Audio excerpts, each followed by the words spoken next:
En el ABC jurídico de hoy, el segundo artículo de la Constitución mexicana. Este artículo es uno de los que más me gusta por la riqueza cultural con la que cuenta México.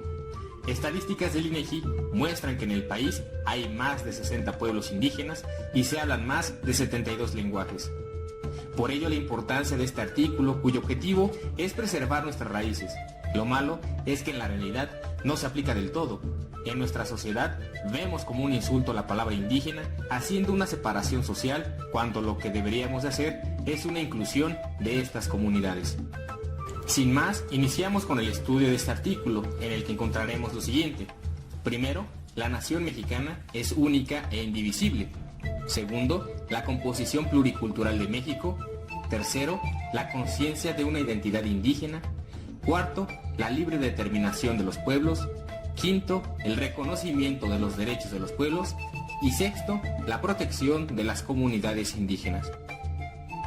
La Constitución menciona que la nación mexicana es única e indivisible. Única quiere decir que México es homogéneo, que cuenta con un conjunto de habitantes que tienen un mismo pasado, mismas tradiciones y mismas ambiciones de progreso para el futuro. E indivisible porque se prohíbe la separación o independencia de los estados, ya que como se vio en el siglo XIX, entre los años 1840 y 1848, México perdió Texas y por poco pierde Yucatán. La composición pluricultural de México. La nación tiene una composición pluricultural sustentada originalmente en sus pueblos indígenas que habitaban en el territorio actual del país al iniciarse la colonización y que conservan sus propias instituciones sociales, económicas, culturales y políticas. Antes de la conquista, el principal desarrollo cultural se dio en Mesoamérica, la parte central del continente americano, donde el medio ambiente y los recursos naturales propiciaron el nacimiento y desarrollo de culturas. Se encontraban los olmecas, los zapotecas, los mayas y los mexicas, y a través del tiempo han sobrevivido parte de esas raíces. La conciencia de una identidad indígena. La Constitución menciona lo siguiente: la conciencia de su identidad indígena para determinar a quiénes se aplican las disposiciones sobre pueblos indígenas. Aquí tenemos que saber a quiénes se les debe de aplicar las disposiciones sobre pueblos indígenas, y será indígena aquella persona que se autorreconozca como tal, que asuma como propios los rasgos sociales y las pautas culturales que caracterizan a los miembros de los pueblos indígenas. Esto es, que la persona conozca el lenguaje, las tradiciones y busque la prevalencia de su cultura. La libre determinación de los pueblos. El derecho de los pueblos indígenas a la libre determinación se ejercerá en un marco constitucional de autonomía que asegure la unidad nacional. Las entidades federativas deberán tomar en cuenta los criterios etnolingüísticos y de asentamiento físico.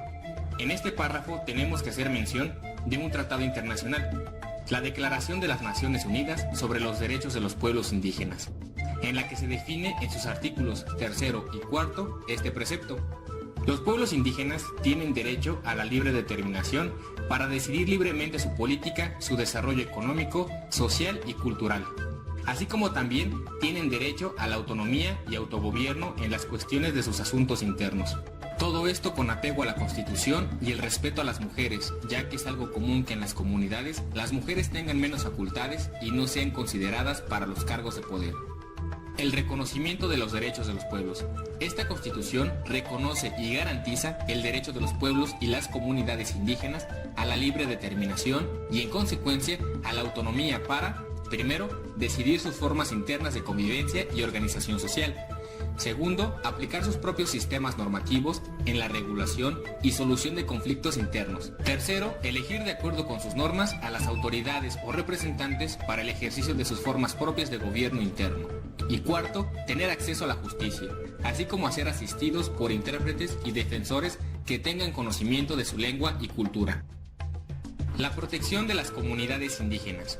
La Federación, las entidades federativas y los municipios, para promover la igualdad de oportunidades de los indígenas y eliminar cualquier práctica discriminatoria, establecerán las instituciones y determinarán las políticas necesarias para garantizar la vigencia de los derechos de los indígenas. Las autoridades tienen como obligación lo siguiente: primero, impulsar el desarrollo regional de las zonas indígenas con el propósito de fortalecer las economías locales. Segundo, garantizar e incrementar los niveles de escolaridad, favoreciendo la educación bilingüe e intercultural, así como establecer un sistema de becas para los estudiantes indígenas en todos los niveles. Tercero, asegurar el acceso efectivo a los servicios de salud a todas las comunidades. Y cuarto, propiciar la incorporación de las mujeres indígenas mediante el otorgamiento de estímulos para favorecer su educación y su participación en la toma de decisiones. Con esto podemos tener una idea general de lo que establece nuestro segundo artículo constitucional. Saber que somos un país que cuenta con una riqueza cultural inmensa y que tenemos la obligación de incorporar y mantener a esas comunidades, no solo por sus festividades, sino porque son nuestros orígenes. Si deseas saber más del tema, en la descripción del video dejo toda la información.